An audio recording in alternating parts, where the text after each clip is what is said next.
So I get the pleasure of introducing Julie Bargmann. She is internationally recognized as an innovator in the design and building of regenerative landscapes. She founded Dirt Studio in 1992 to research, design, and build projects with passion and rigor.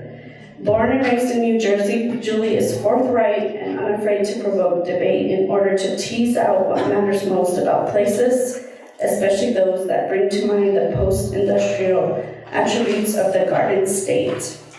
Her background in sculpture influences the use of fundamental forms and gestures that present themselves on a site, whether in plain view or discovered by peeling back layers of history.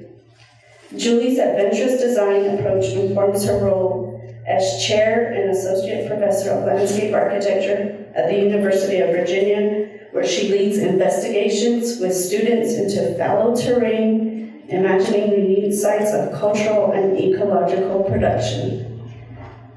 Julie Bargmann.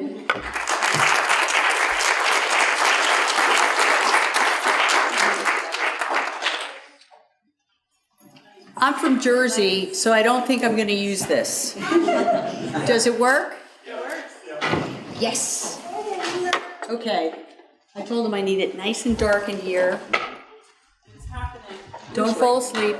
Oh, 3. Whoa! See, there you got what you wanted. Wow, that's way dark. Okay, how's that? How's that? It's good. This way I do see who falls asleep. Great. I'm very pleased to be here. I have to say, I'm especially warms my heart to be here to see John and Sarah, who escaped Charlottesville, and I haven't yet. And Kathy. So what I would like to do, and I have to say to the students who persevered, I think 2.5 hours, yeesh, of a workshop we did, or I did this afternoon about Brownfields 101, about working as a designer in industrial terrain, that something might repeat, and you are allowed to nod off, but when I show a new project, perk up. So I'd like to share what has been actually a lifelong obsession with industrial landscapes. I need the clicker, there it is. All right. And I want to share my experiences of working with them. This is my homeland. This is the Garden State of New Jersey. So I think that's where it started. I had no idea until decades later, but I think, something was in the air. It wasn't pretty. As we went past the refineries and industrial sites that were actually, as it turns out now, it's my pot of gold. I think, obviously, these maps of the United States show that there's a little bit of work to do. And as I've said to the folks this afternoon, that for all too long, it's been working on these sites has been the purview of environmental engineers who had corrected a fault, which means remediation, versus regenerate, which means creating anew. They haven't looked at how important these landscapes are as cultural landscapes and important to our histories and to our stories that are extremely deep-seated. Our landscape identity is charged with these landscapes and their conflicted feelings that arise around these troubled sites. Environmental regulations force them, they've enforced both good and bad, I would say, remediation practices. And how we perceive industrialized landscapes is really complicated. It's complicated, I think, from a very persistent pastoral ideal that unfortunately translates into the pressure of beauty becoming, artificially green. and engineering solutions that continue to mask industrial processes with this green veneer conspire to camouflage important site and social histories. These degraded landscapes are not vacant, but full of human agency. Cultural landscapes to be respected and worked with carefully. I have very much fought against all of the efforts that so-called clean up sites. They decimate them. They rob their histories. And I argue that the erasure is a form of robbery, stealing memories from the community that worked there.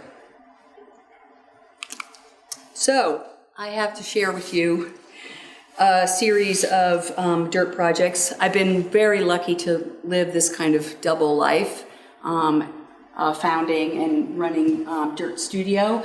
Just kidding about the protective clothing, but actually not kidding about the protective clothing.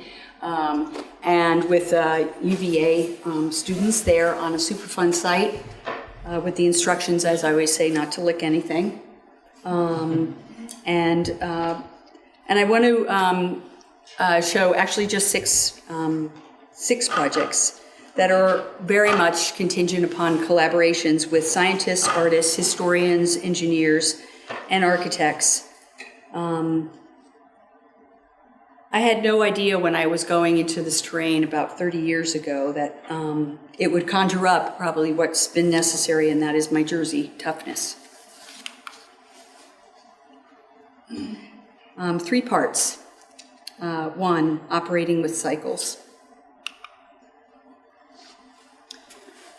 My hero, the artist Robert Smithson, he acknowledged that an industrial process for what it is, in all of its sublimeness, but also maybe in all of its ugliness. Simply by in this case, this proposition for the Bingham Pit was simply by marking that low point versus what would have normally be done via the regulations of actually restoring a whole mountain. I would actually like to say and kind of counter remediation, even regeneration, which I use a lot, restoration, all of the rewords. To consider that landscapes like these are going through succession, and industry shows us maybe some of those extremes, those disturbances, and that the processes of, but after that, the processes of abandonment start, but also what is the next cycle. So I've been thinking more and more as I've been working on these sites that I'm actually just continuing a cycle. I'm definitely not correcting a fault. I don't want to correct a fault. Well, I might be while I'm imagining the next cycle, but mostly I'm imagining the next cycle. No redemption.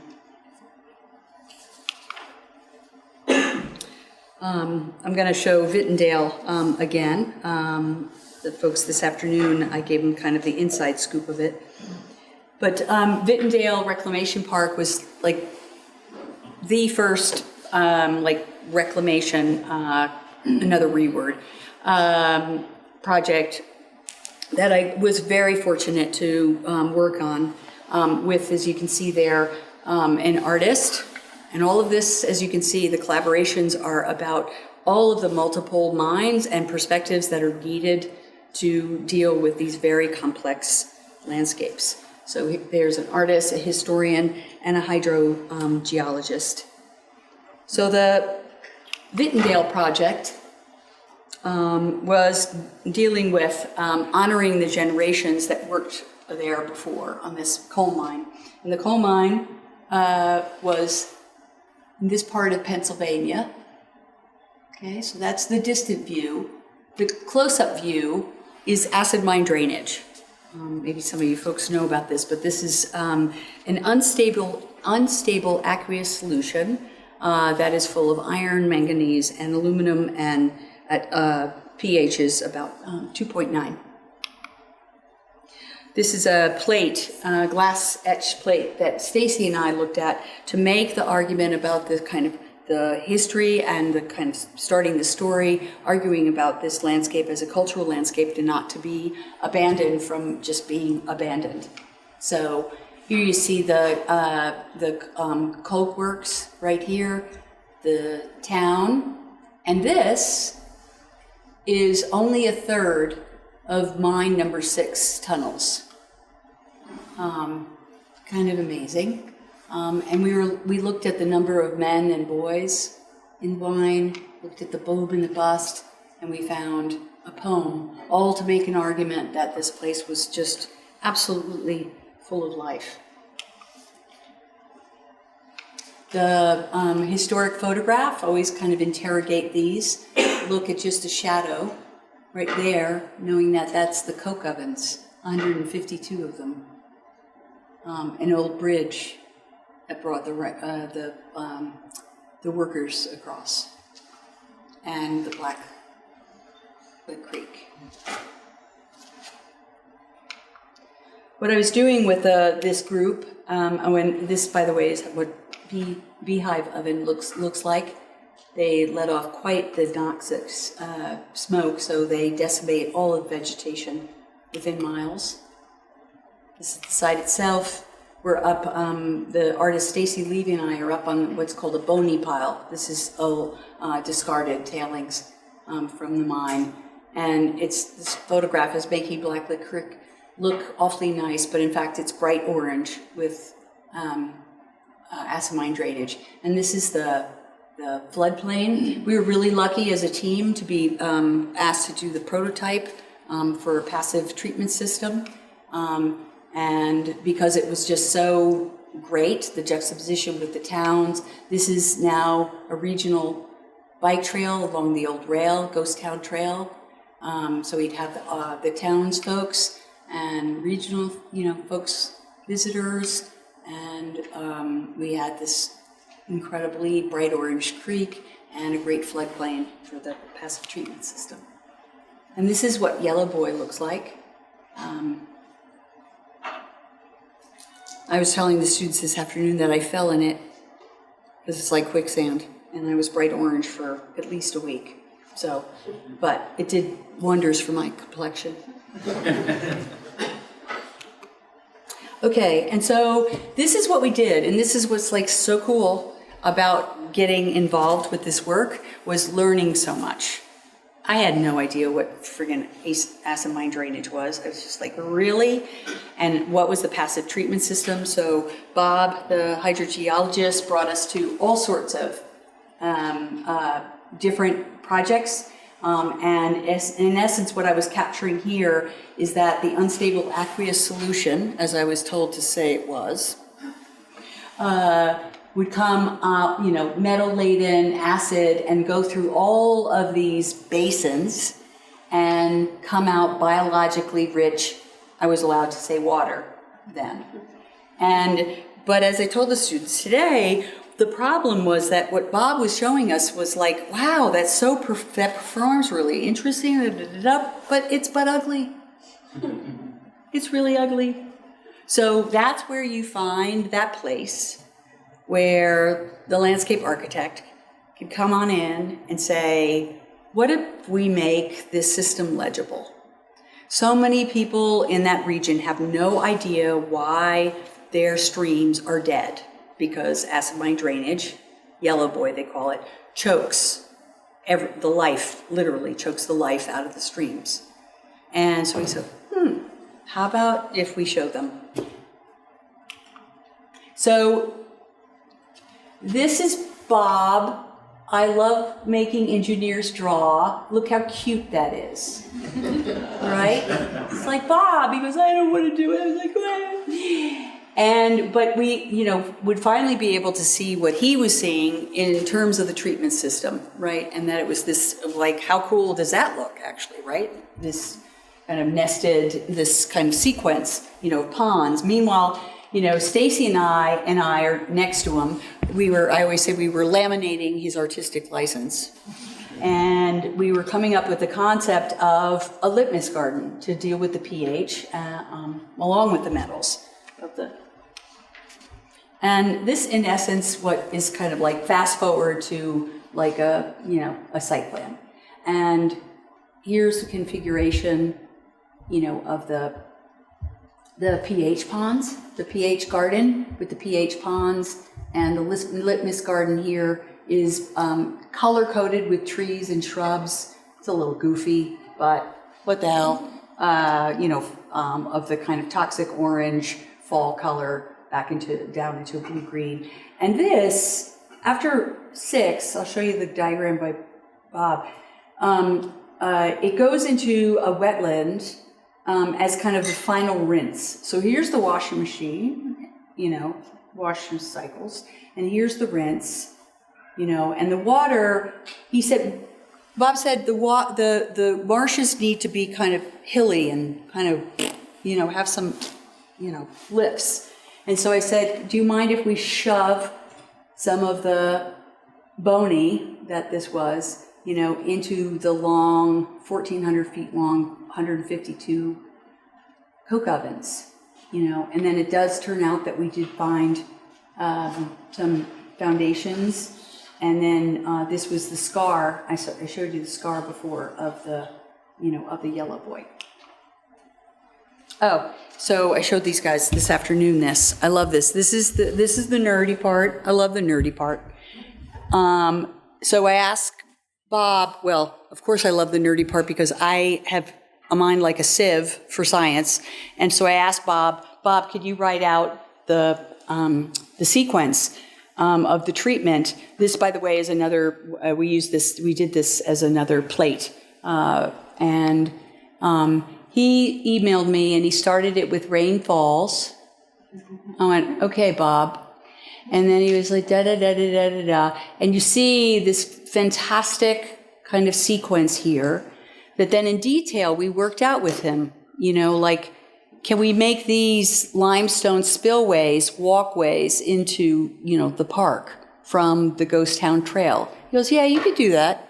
So there was this whole interplay between us, and the science to make sure it was performing, but then there was kind of a legibility in terms of kind of making, having this be basically a cultural act to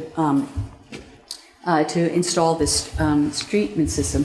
And by the way, check out rainfalls, and then the end of his email, rainfalls. I was like, I revoked his license at one point, but I gave it back to him when I got this email. So that's a detail. And this is the project when it was under construction. And I always loved the dear AmeriCorps interns who did so much research is there for scale. There's the Ghost Town Trail.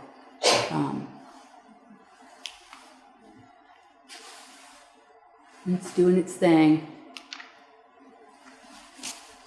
The Rouge, another you can see multidisciplinary endeavor. Engineers there, scientists, love the scientists, and then in this case too, hiring a historian so that our half-assed job of doing history was a little bit better, a little more convincing. So in this case, the River Rouge continues this idea of a cycle, of an industrial cycle. Thinking about what we were doing there was actually the next generation of Ford's industry. They looked at me like I was crazy, but that's okay. But it was this, it was just this idea to actually kind of, again, not make it just so corrective than it was to kind of make it successional. Fabulous place. Look at this thing. I mean, 1,200, acres of the first integrated manufacturing factory in the United States. Just a little things to show you that I'm going to be kind of rifling through here. This is the whole coking operation that was obsolete. This world is steel. This is the turning basin and the ore coming in there. And this is all like the paint shop, and all the finishings, and then finished car, so it's just like, a lot of finished cars. But, whoa, what happened? Sergio, help. Oh. Did you do that? You're back. Okay. It just was a little scary that he... Okay. So here we were. I was telling the students this afternoon, while they were doing an environmental assessment, there was one part especially that was, while they were doing an environmental assessment of the plant, we were beginning our cultural assessment, right? Because we were like, we want the question of social and cultural interests and value to be right up there with environmental. Easy to do. Love Charles Sheeler. Thank you very much. That's the Rouge plant. And look at the title, Classic American Landscape, 1931. Charles Sheeler again. This is the Ford plant. Diego Rivera, 1933. I mean, it was really weird. It was really weird that we were reminding them of their legacy. I have to tell you, it was weird. Not to mention Albert Kahn. All the Albert Kahn buildings clad with corrugated metal. But it's like,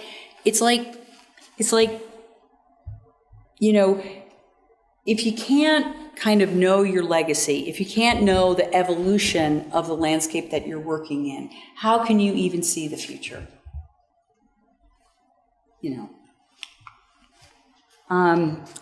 Constantly look at cues, for what we should value in that landscape, because, right, so many of them are invisible. I always point out, I think a student today got it, of who this person is. Right here, that's a gun. That's your cue. That's Bonnie. Hard ass in a Ford, Model T. Love her. But look at this history. The war, the Battle of the Overpass. I mean, incredibly, incredibly rich. Oh, it's grainy. Okay, really? I mean, this is where it's like, McDonough, I know you're Mr. Sustainability and green, but I mean, really. I mean, where is the rust? Where is the where is everything? Please, stop. This is not real. So, anyway, this is a super down and dirty drawing I did right after we went, and I was thinking about along Miller Road, a very busy thoroughfare, about an idea about creating a narrative of Ford's evolution, and I'll show you that later. But I was making the point today that a real tragedy is that, to me, a real tragedy was that Ford stopped the tours that millions used to come to in 1970. And I was really boring the students this afternoon with legislation. And I was like, what happened in 1970? So all sorts of environmental regulations. Imagine copyright came into this also, but giant berms with pine trees on top of them doesn't quite do Albert Kahn justice, nor Charles Sheeler, etc. So always a reminder about scale, scale, scale, scale. There's an iron big carrier of, I'm on the wastewater treatment plant there. So this was this narrative along Miller Road. Miller Road is turned north-south now, of the future assembly yard with industrial strength, swales. It's like turn the factory into a factory, And, the present, making sure that had all, where the Battle of the Overpass was full of, resources for the folks who worked there. And then yummy, the coke ovens down here describing, in a way, not a past, in a way I shouldn't even put this here because it contradicts what I'm saying, but it is actually part of a continuum. This is these are the coke ovens that they now import coke from China. I have to go back. I always love this. This thing, I hate to say it, but there's the coke oven batteries.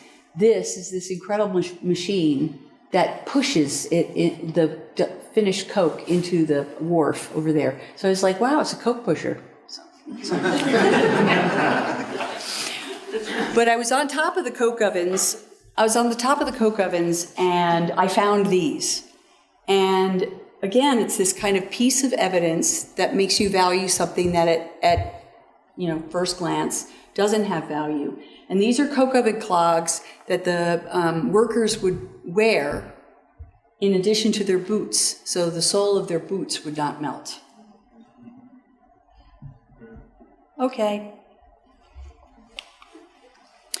I talked to the students this afternoon about the value of us being visual animals and our ability to translate incomprehensible data, and especially in this case where engineers just as soon you be in the dark.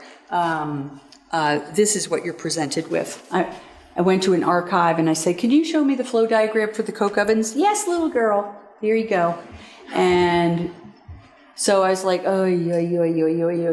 and so we did our homework because we wanted to spatialize this so that we weren't intimidated by the person in charge of environment, because supposedly we didn't know what we were doing. So it's just simple diagram, but complicated. But this is it played out on the site. So it basically shows in the gradation of color of what I always say is what's hot and what's not. So that it could begin a conversation with Jerry Amber, the guy who hated me, to say, I know what you're up against, okay? But this is also what I understand. Correct me if I'm wrong, but let's curate this site together. Let's think about not kind of completely hogging and hauling it away. Meanwhile, then, we called a scientist. Yay, he makes really nice graphics like this. Can you see him at a conference? And then I did the control plot. And so, but Clayton, the sweetheart, he was down in the basement, at Michigan State, and he is a specialist in phytoremediation. So we brought him on, and we said, we have an idea. I said, I have an idea about remediation gardens.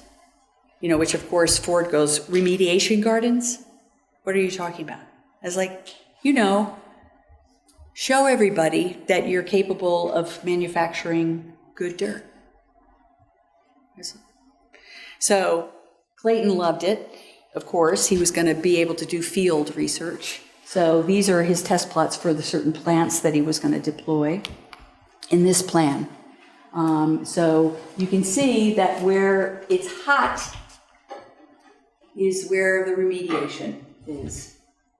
And then where it's not, and there are the coke oven batteries, those are there.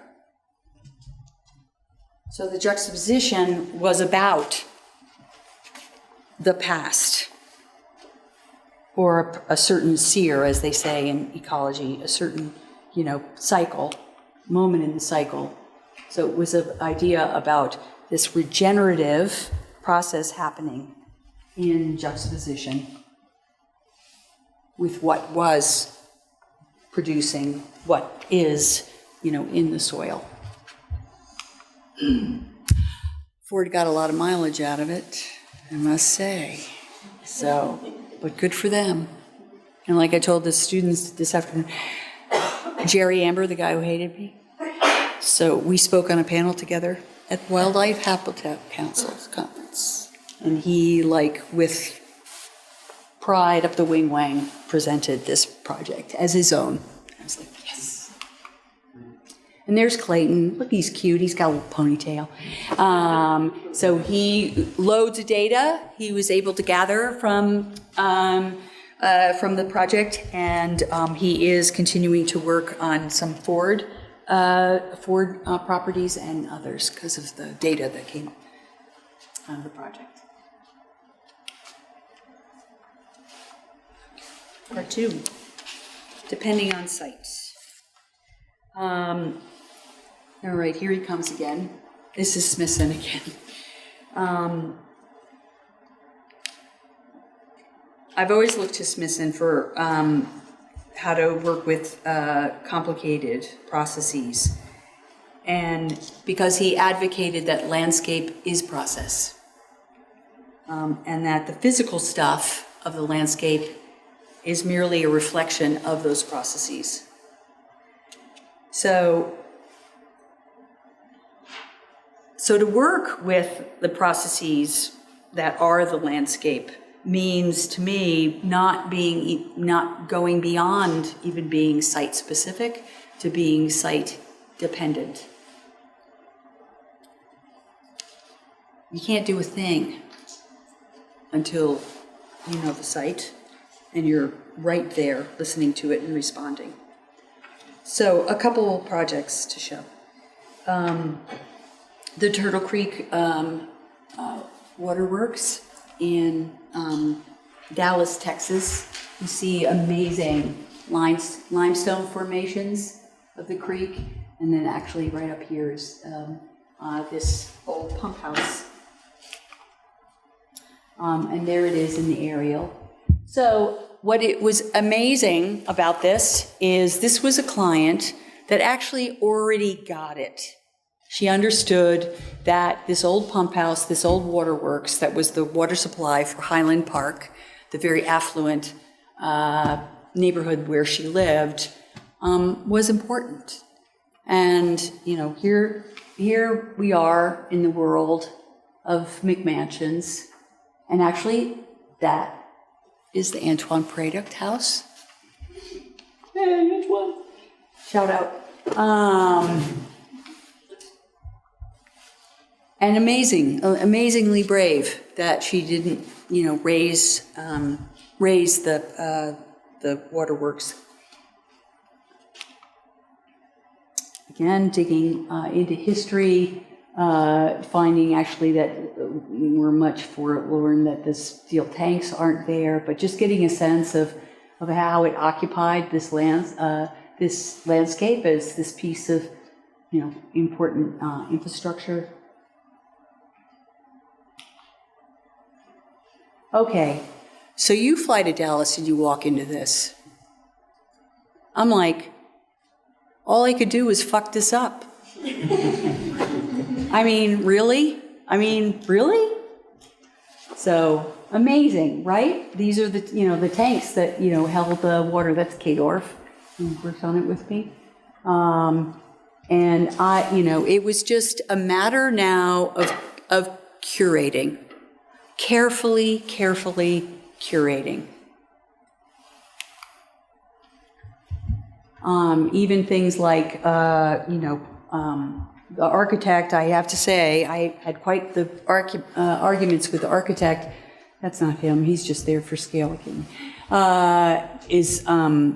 Wanted to sandblast these walls. I was like, no, I know there's some profanities, but just, water, because there's too much of of who knows what went on when here.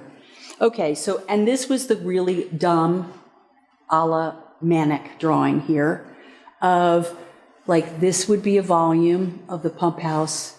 How could we accentuate those volumes, those voids of the tanks?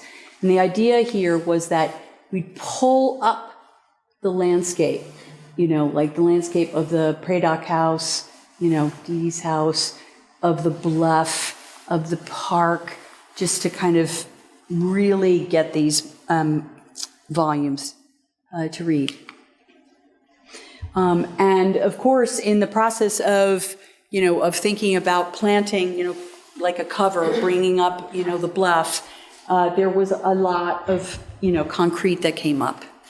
And I had it piled up, and it just was pretty funny. Imagine the conversation with a billionaire saying, can we use the concrete?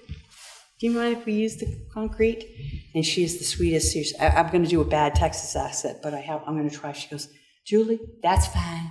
You'll be light on the side. I was like, light on the side? She goes, light on the side. So good for her. She just was like, go ahead, just experiment, do it. So off we go. The guys putting in the big chunks, of concrete. This is us infilling with some Texas natives that the client wanted. You can see that everything's intact in the back. The water filter, which, was saved from a bulldozer, is right there. Oh, we had to cite a Sarah. Oh, well. Terrible. But really, what was great is that I said, can we please find the plumbing? Can we please just find the original plumbing? And they found it. I said, just turn the water back on. Just turn the water back on. So I got a water feature. It was not that much money. So this is how it's kind of doing its thing these days, getting nice and cruddy.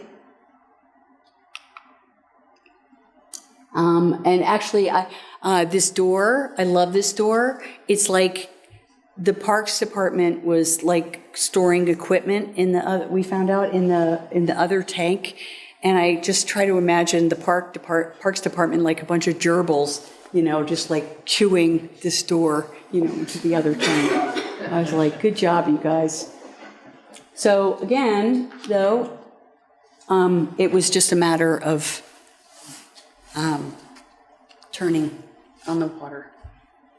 This is what I've realized that really sealed this thing, that for me, that was about, about respect, about honoring, working with the existing, and restraint. Just seeing and restraint.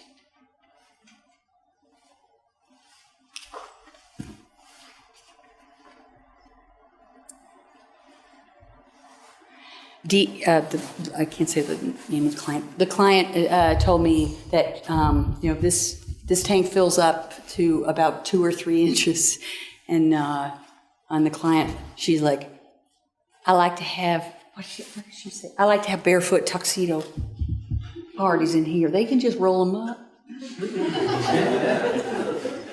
So it's become a really great place for the client also to just.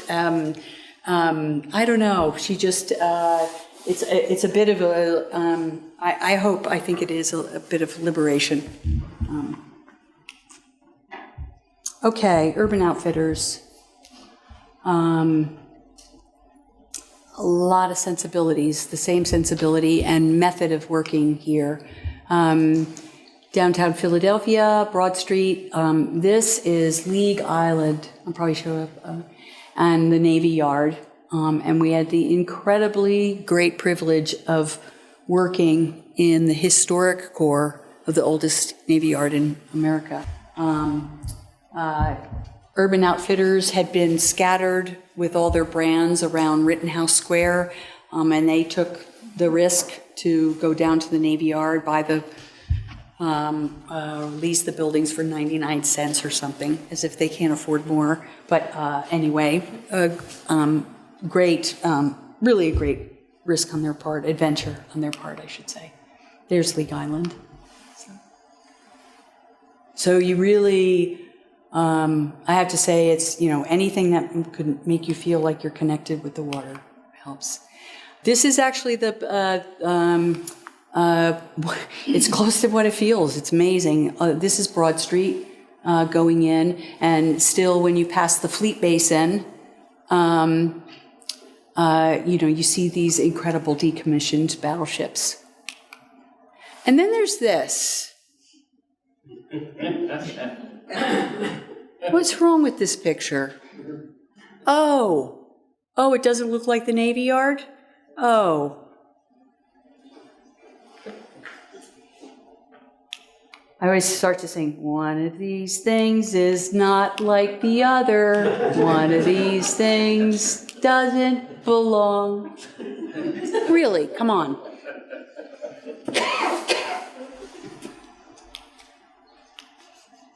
So here's the territory we got to work on, which is super great. Look at these incredibly cool buildings. Oh, yeah. So this whole world and dry dock number 1, they, by the way, have expanded into here. This is now anthropology, and I think they just bought this building. But what's amazing is tugboats are still around, and aircraft carriers are usually here. So it's fantastic, cheek to jowl, of this new industry, fashion, coming into the industry of building ships. So again, yum, yum, yum, yum, yum, yum. Okay, look at the historic photograph.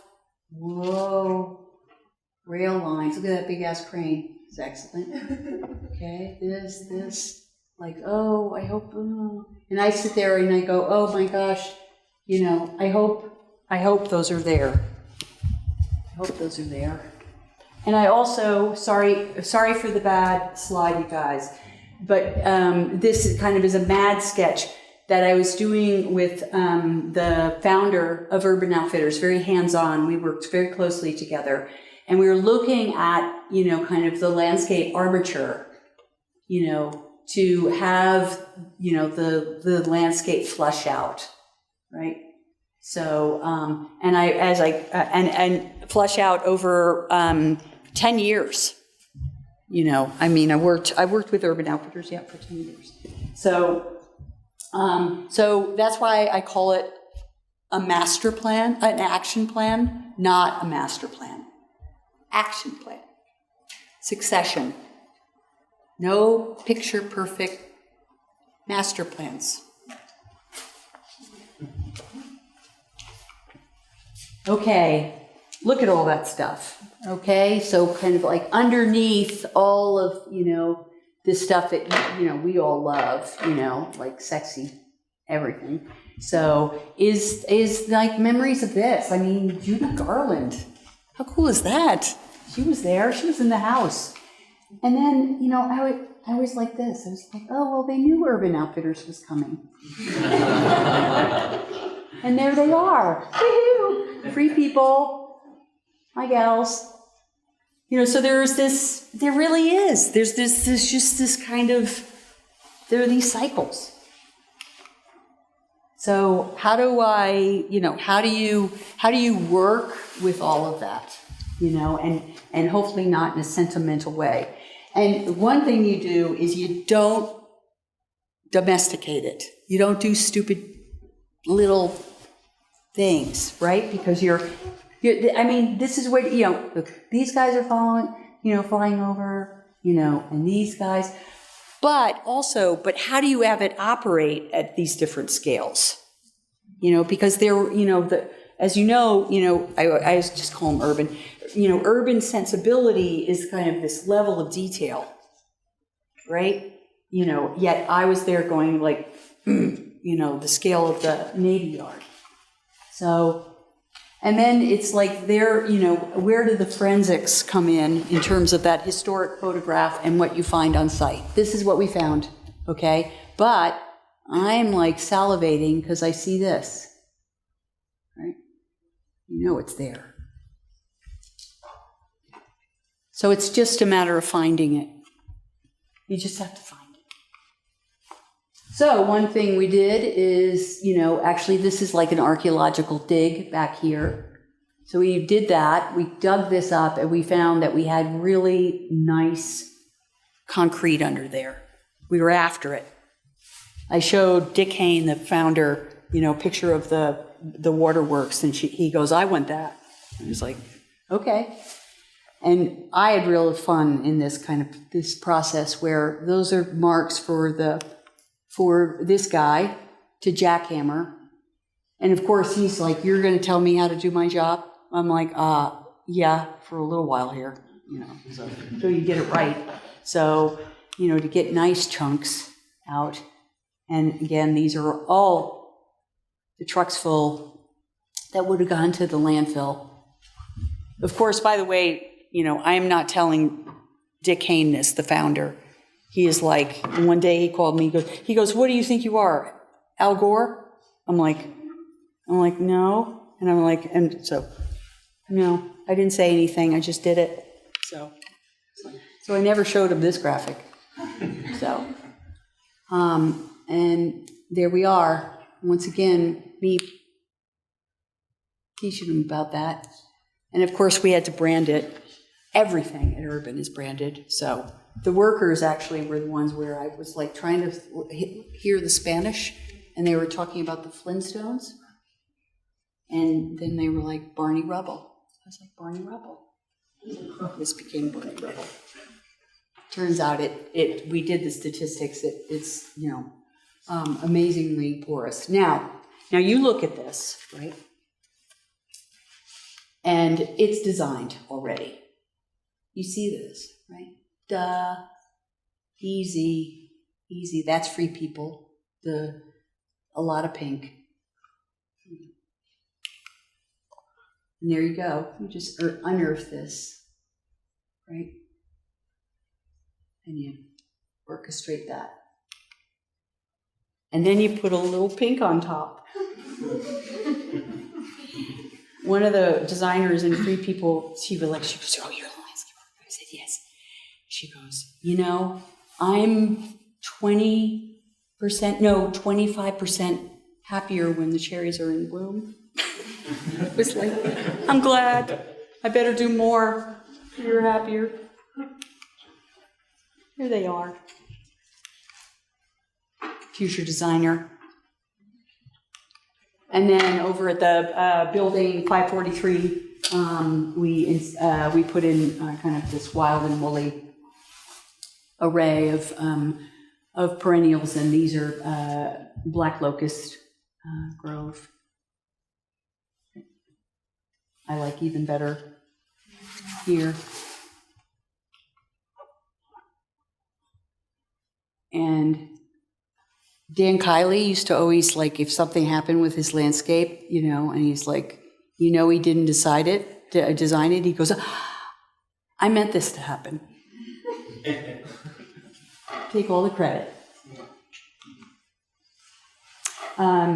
Lots of, we had Barney Rubble blocks, but we also had a lot of smaller, we had brick, and here's the smaller concrete, and a lot of asphalt. So we had to introduce another member of the Flintstone family. Oh, wait, and there's the statistics of Betty.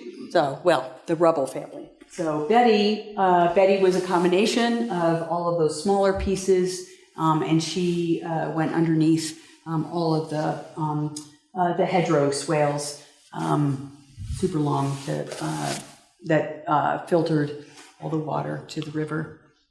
And who's the redhead in the family? So what's that called? Wilma. That's Wilma. So it was very funny in the construction trailer. all the guys, I should have brought up the picture of, they have it all down. Barney Rubble equals this, and they list it. And they just, they go around, Julie, is that Wilma or Betty? I was like, that's Betty. So there was a very, beautiful thing, I think, that happened, that, the contractors, and I think a lot of the urban folks, really, I know they said that the whole process just made them feel like, they inherited the place.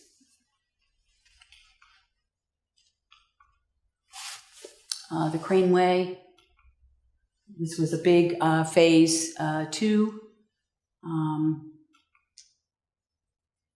And there's the dry dock number 1 and flagship field. Oh, and I don't know if I showed this later, but this is where, I was a total whore, in terms of branding. Those are floating islands, and they spell out urban, which is visible from a plane. I'm sorry. But that's the bad news. The good news is they grew so well because of all of the, nutrients in the Delaware River, that they grew so well that they got so heavy they sank.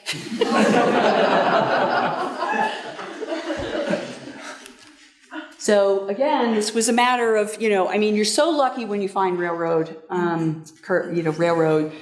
tracks, because most of them are salvaged, so they're usually they're not there. But the Navy didn't do that, so you have these beautiful arabesque forms to work with, and so we took recycled steel, and telegraphed up the forms.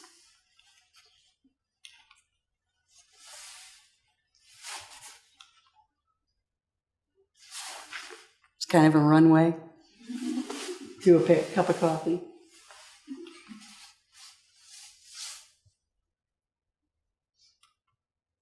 Opening day. And this was, this is what I was so happy about, that it was like it absorbed, that kind of, crowd, that community. But it was also about moments like this.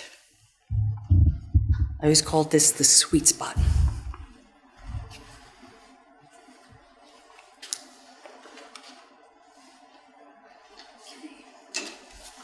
Setting in motion. All right, sorry, third one, it's missing.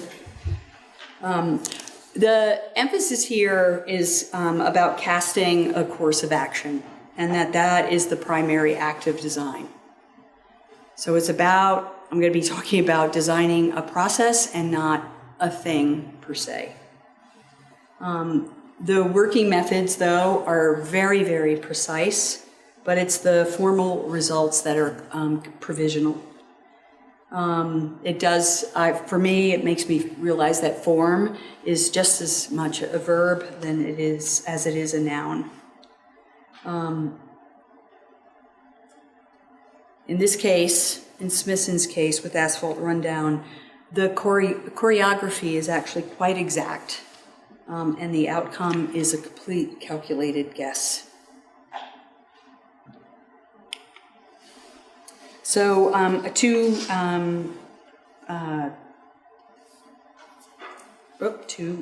in 3 parts. Okay, I better hurry up. Okay, I'll stop telling so many stories. Okay, this is the big action plan. Again, artists, toxicologists, my graduate students. This is the coolest thing and the most depressing thing. So we all know who she is, Ms. K, right? And New Orleans. But what a lot of folks don't really know, as Mel Chin called it, the disaster before the disaster. That is the lead soils in New Orleans. And this is a map we worked with Dr. Milky to produce. You can see it's up there. 400 parts per million is the EPA allowable limit. Note that 100 parts per million is when it's impactful, it's harmful. You'd think we'd lower the limit, but, never mind. And we're all familiar with this. But we were looking at this. We were looking at, with the ground, what if we think about rebuilding New Orleans from below the ground up, not the shotguns that are being, cut and pasted on top of the toxic ground. Oops. Oh, hey, this is just Mel. Sorry, this smells. So, okay, welcome, Operation Prater. I feel like there should be some music done. Fundred, Big Mud. Okay, so Operation Pay Dirt. Fundred was this, incredibly genius thing of Mel Chin. He came up with this lesson plan that got sent to kids all over the United States that were part of the diaspora from Katrina, and he had them doing $100 bills, as you can see, were incredibly, bittersweet. Oops, sorry about that, but you can see that. And those $100 bills were going to be scooped up by a armored car. It was pretty funny. Anyway, I won't go into that, but they're being done and scooped up. Okay, science, love it. Okay. Lead is never, ever goes away. Never. Doesn't go away. Doesn't get absorbed by plants, no. But it can be transformed into a non-bioavailable form of lead called pyromorphite. So, in the recipe, the way to do that is that you add phosphate and makes it turn into pyromorphite. So we were like, okay, how do we do that? Here it is as the recipe, the TLC, that we were going to have the vegetation over clean sediment. You'll see where the sediment comes from, and the phosphate amendment here. Apatite 2 comes from fish bones. Keep going here. And the sediment comes from the Bonnet Carré spillway, which is clean sediment, tons and tons and tons and tons of it that we would bring to amend, to add richness to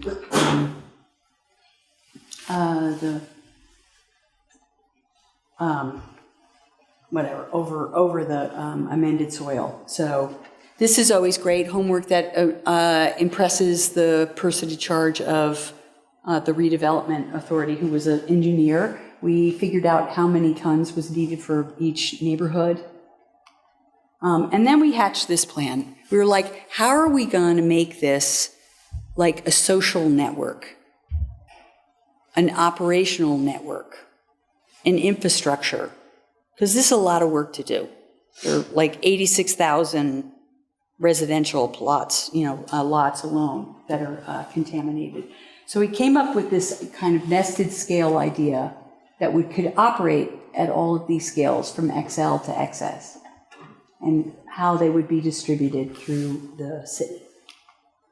So the mud depot, right, would operate at the scale of a truck and a barge, and had all, of the materials. At this scale that you find, this middle scale, the mud square, would be about demonstrating soil testing, so on. And at the residential scale, it'd be at the scale of a shovel. So all of that was actually, I guess there's sometimes they were like, well, was that design? You go, yes. Well, it was a design strategy. Okay, last piece. Finding the formless.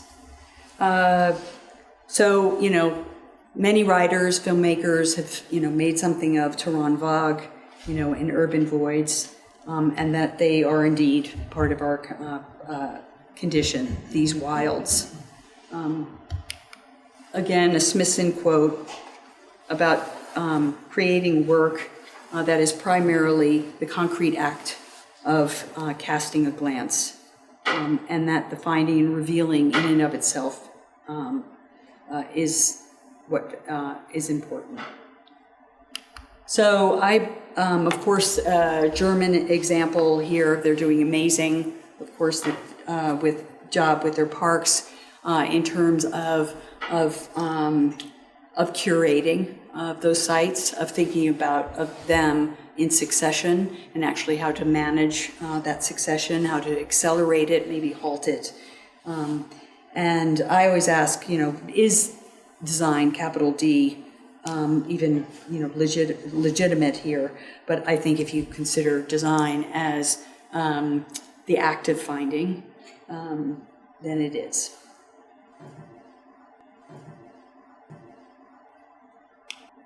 Okay, I'm going to dare to show this project. I don't know, John, how do I talk about it? All right, so, sure, I'm a sore loser.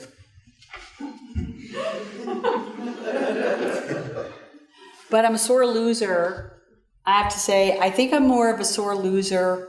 The reason I'm a sore loser is because we lost one of the most beautiful urban wildernesses ever in the middle of New York. It's gone. Bye-bye. Unless they well, I won't go into what could happen, which would be great to the highland. But anyway, we were the second place team, but I bring up the High Line because I think it's very much a case in point about how it is that we regard, these landscapes that are considered other.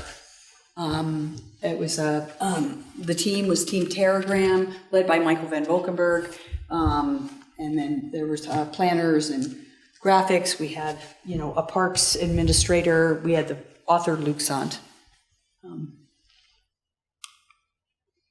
As I think you guys all know already, it's a mile and a third running through the west side, and that this indeed is what it looked like, delivering meat.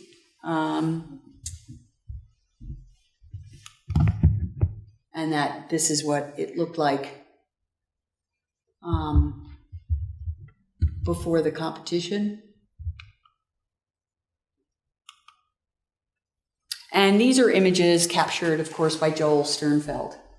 And this is, I would say Joel Sternfeld's photographs are responsible for everyone falling in love with the High Line. Not too many people got up there unless you trespassed, but in fact, it was great that he photographed it to capture people's imaginations of what a true urban wilderness could look like. This is our team, and when I see this photograph, I think very much of, I remember that this was the day that the team made a pact. We said we will absolutely work, with the High Line as it is. As it is. And really, what it came down to was a very, very simple strategy from about loving the High Line and revealing it.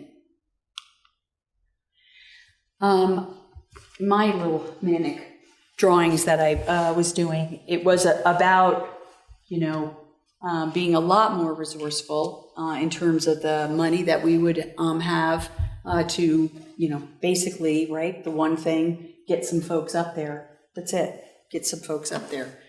And how little it is that we could, or figure out what it is that we had to do. You can see a lot of it had to do with, trying to harness what things were happening, and also in another drawing I did, anticipating what was happening, like by putting like solar things on the buildings, So, and this sounds really hokey, super duper hokey, but this is in essence what we were trying to do.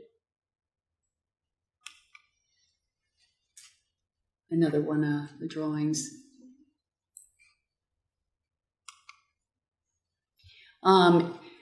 Basically, you know, what I find, you know, and I wonder about is if we had communicated well enough to folks, you know, about, you know, something that they actually kind of couldn't consume, you know, that unless they wanted to consume succession, you know, and change and not knowing, you know, not knowing. So we were expecting this landscape to actually talk about how this dichotomy, or these two separate cycles or directions of environmental changes and human interaction, would actually become more of a synthesis. And to make the simplest stair you could, and to use an age-old, you know, device, right, of park making, of just having the park meander. And here, us trying to kind of show that it was pretty complex.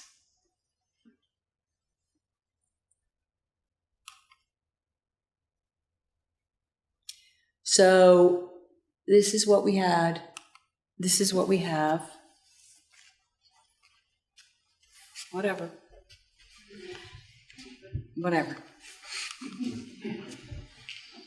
I did this drawing before this. The decisions we make, you know. Oh, and also the other thing that burns my ass, right? You know, is the stat that maybe you know is the High Line. The way it's been constructed and planted costs $500,000 per acre per year to maintain. The average New York park is $9,000. Excuse me? Resources, allocation of resources. Okay, let's go to Volker. This is nice. This is a nice one. And, okay, so meanwhile, back in Texas. Okay, so here's the great team again, multidisciplinary team, looking at this really strange piece of land in San Antonio. You can see it's downtown's here, airport, and it's packed. But there was this incredible 300 acres. That just was this amazing anomaly, in the midst of all of it. You go on it and it's a lot of chigger bites. So, and amongst old gnarly stuff, you can see these heritage oaks. And what it was, and I don't know where the image went, maybe it's going to come, but basically it was an old dairy farm. Minnie and Max Volker, could make that up. Minnie and Max held on to that land for a long, long time, and then Mayor Phil Hardberger has made this park his swan song, and he bought up that property. And so we won this competition, won this one. And we went in with the idea of a very simple, of loving this, but also understanding the kind of cultural past. So in essence, we called it uncultivated wild. And a lot of it had to do, again, with teaching people to see. Folks really didn't understand that piece of property. They called it nature, but we were like, well, it's degraded nature. It was, So they lacked kind of words for it. So we worked a lot with them to expose the potential, of it. This is it was kind of fun. Steve Stimson and I, Steve Stimson Associates, worked on. Well, I won't even show it. We threw out our competition scheme. It was a formalist piece of shit. I mean, like, had nothing to do with anything, And so got to the site and we're talking about the site as a mosaic, but what in it might make some sense. You get lost really easily, on the site. So we were trying to find an organizing device that just wouldn't be too invasive. And so really it was just, again, this idea like of those connective lines, but of really the existing landscape mosaic and this kind of like carving out of these very site-specific little rooms throughout. And this was actually where we were really smoking. So, this was a big thing that we did, but this was all this kind of bee brush that's, nasty. And this used to, and I don't know, a whole history of prairie, statewide and everything. So this was one bigger swath that we found, or we carved. And it was really interesting. We did this thing where, the community, loved that site, even if it was a little ragged. And we said, okay, well, let's strike a deal. Let's make a pact. And we put this in front of the community. We said 75% will be existing and, restored, and 25% will be this kind of more cultivated areas. Because believe me, we batted back the, active recreation folks. So, which they were happy about, but we said 75-25, and it's hilarious. They kept us to the acre on the pact. We're like, so here it is. Again, simple things. These are the three sisters. We found the three sisters, and that's local limestone. Just some slabs. And liberated the three sisters. Super careful construction, of pathways, of everything. Of really be careful with the oak forest, the oak woodland.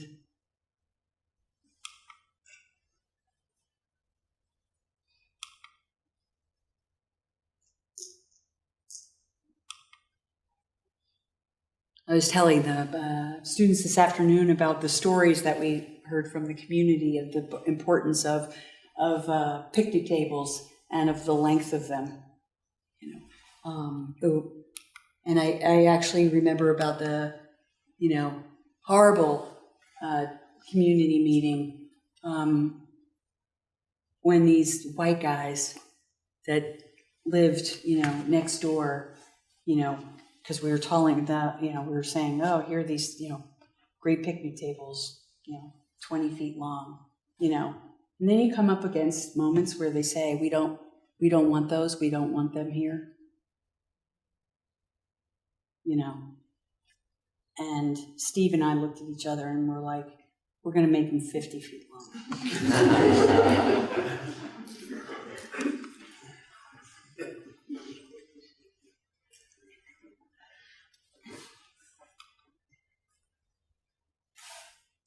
It's simple stuff. There's, I want to say that, I think the brief I sent about the lecture, was about working landscapes, but it was also the kind of working with the existing landscapes work. And there are all sorts of aspects of where landscapes need to work. So I want to end with a very dear note that I got from a former student.